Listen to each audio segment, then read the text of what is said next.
அனைவருக்கும் வணக்கம். ஒரு கனவு, ஒரு பெண், 2 குழந்தைகள், 40% கேட்டறிதல் குறைபாடு. ஆனா தன்னம்பிக்கை மட்டும் 100%.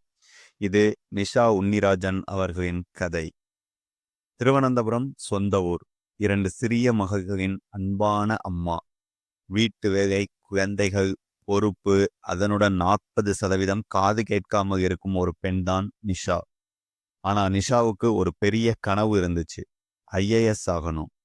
35 வயசுல தான் யுபிஎஸ்சி படிக்க முடிவு எடுத்தாங்க.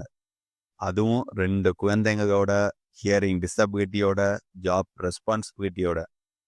நிறைய பேருக்கு 25 வயசுல ட்ரீம் ஓவர்னு தோணும். ஆனா நிஷாவுக்கு 35 வயசுல தான் ட்ரீம் ஆரம்பம்.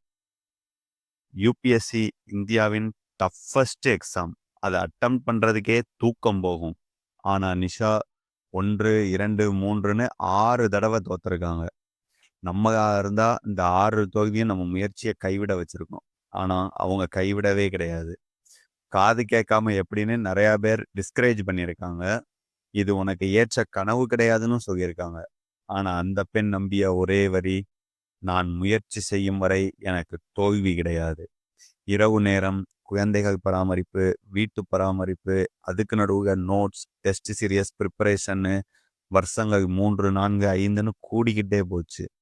அவங்களோட 7வது முயற்சி, 7th அட்டெம்ப்ட், அனைவரையும் ஆச்சரியப்படுத்தி நிஷா யூபிஎஸ்சிக குவாலிஃபைடு, ஐஏஎஸ் கேட்டகரிக்கு எலிஜிபிள்.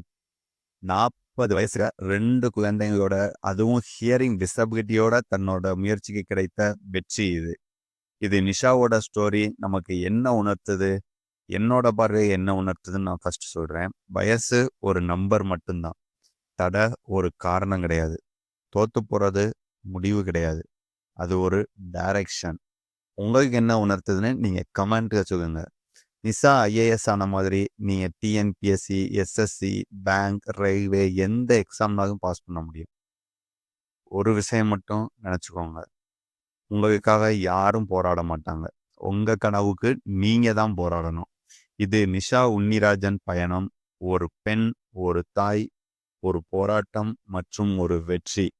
நீங்களும் வெற்றி பெறுவீங்க. ஆனா ஒரே ஒரு நிபந்தனை, நீங்க முயற்சியை நிறுத்தக்கூடாது. இந்த கதை உங்களை இன்ஸ்பயர் பண்ணியிருந்தா லைக் பண்ணுங்க. நீங்க அந்த பெண் நிஷாவுக்கு உங்கள் மனமார்ந்த வாழ்த்தை கமெண்ட்ல சொல்லுங்க. நன்றி, வணக்கம்.